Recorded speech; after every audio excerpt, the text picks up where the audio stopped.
কল্যাণী আসো, তোমার পত্র পেয়েছি সেদিন নববর্ষার নবঘন সিক্ত প্রভাতে। মেঘমেদুর গগনে সেদিন অশান্ত ধারায় বাড়ি ঝরছিল।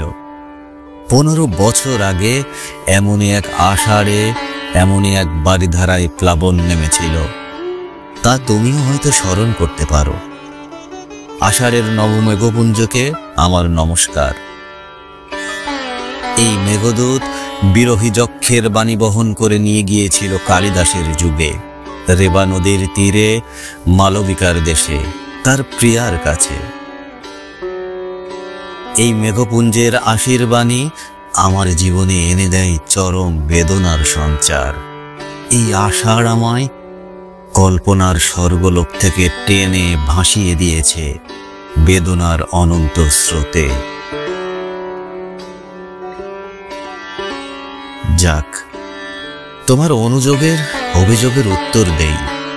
তুমি বিশ্বাস করো, আমি যা লিখছি তা সত্য।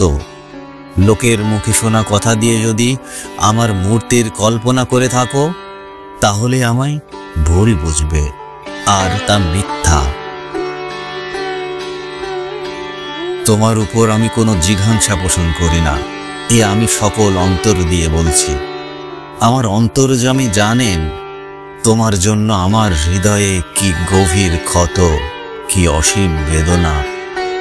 কিন্তু সে বেদনার আগুনে আমিই পুড়েছি, তা দিয়ে তোমায় কোনোদিন দগ্ধ করতে চাইনি। তুমি এই আগুনের পরশমানিক না দিলে আমি অগ্নিবীণা বাজাতে পারতাম না, আমি ধূমকেতুর বিস্ময় নিয়ে উদিত হতে পারতাম না। তোমার যে কল্যাণ রূপ আমি আমার কিশোর বয়সে প্রথম দেখেছিলাম, যে রূপকে আমার জীবনের সর্বপ্রথম ভালোবাসার অঞ্জলি দিয়েছিলাম, সে রূপ আজও স্বর্গের পারিজাত মন্দারের মতো চির অম্লান হয়েই আছে আমার বক্ষে। অন্তরের সে আগুন বাইরের সে ফুলহারকে স্পর্শ করতে পারেনি।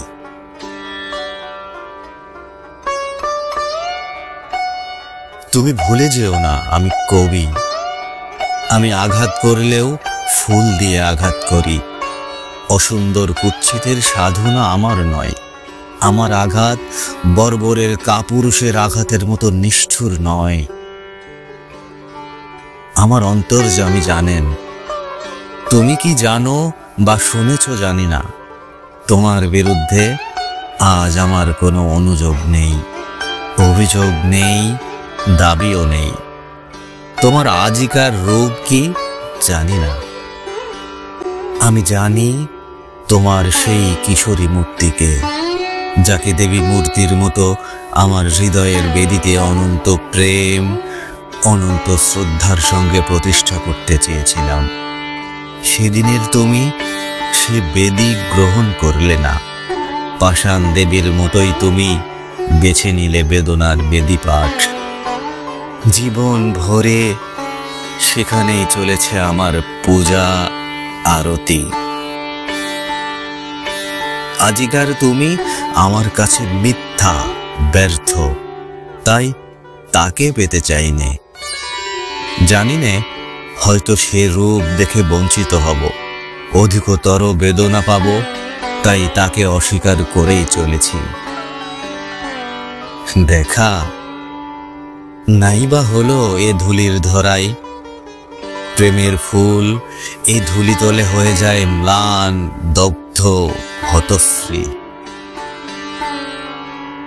তুমি যদি সত্যিই আমায় ভালোবাসো, আমাকে চাও, ওখান থেকেই আমাকে পাবে। লাইলি মজনুকে পাইনি, শিরি ফরহাদকে পাইনি, তবুও তাদের মতো করে কেউ কারো প্রিয়তমাকে পাইনি। আত্মহত্যা মহাপাপ, এ অতি পুরাতন কথা হলেও প্রেম সত্য, আত্মা অবিনশ্বর। আত্মাকে কেউ হত্যা করতে পারে না। প্রেমের সোনার কাঠের স্পর্শ যদি পেয়ে থাকো, তাহলে তোমার মতো ভাগ্যবতী আর কে আছে? তারই মায়া স্পর্শে তোমার সকল কিছু আলোয় আলোময় হয়ে উঠবে। দুঃখ নিয়ে এক ঘর থেকে অন্য ঘরে গেলেই সে দুঃখের অবসান হয় না। মানুষ ইচ্ছা করলে সাধনা দিয়ে, তপস্যা দিয়ে ভুলকে ফুল রূপে ফুটিয়ে তুলতে পারে।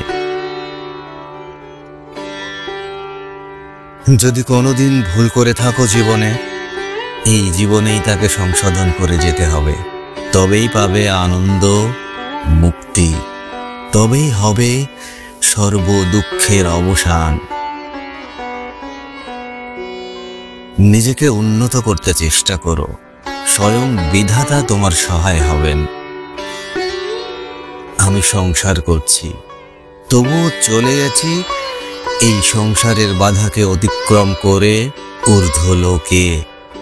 সেখানে গেলে পৃথিবীর সকল অপূর্ণতা, সকল অপরাধ ক্ষমা সুন্দর চোখে পরম মনোহর মূর্তিতে দেখা যায়। হঠাৎ মনে পড়ে গেল 15 বছর আগের কথা। তোমার জ্বর হয়েছিল।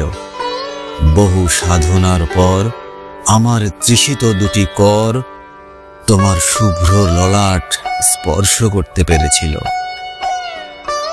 তোমার তপ্ত ললাটের স্পর্শ যেন আজও অনুভব করতে পারি। তুমি কি চেয়ে দেখেছিলে? আমার চোখে ছিল জল, হাতে সেবা করার আকুল স্পৃহা, অন্তরে শ্রী বিধাতার চরণে তোমার আরোগ্য লাভের জন্য করুণ মিনতি। মনে হয় যেন কালকের কথা। মহাকাল যে স্মৃতি মুছে ফেলতে পারলেন না।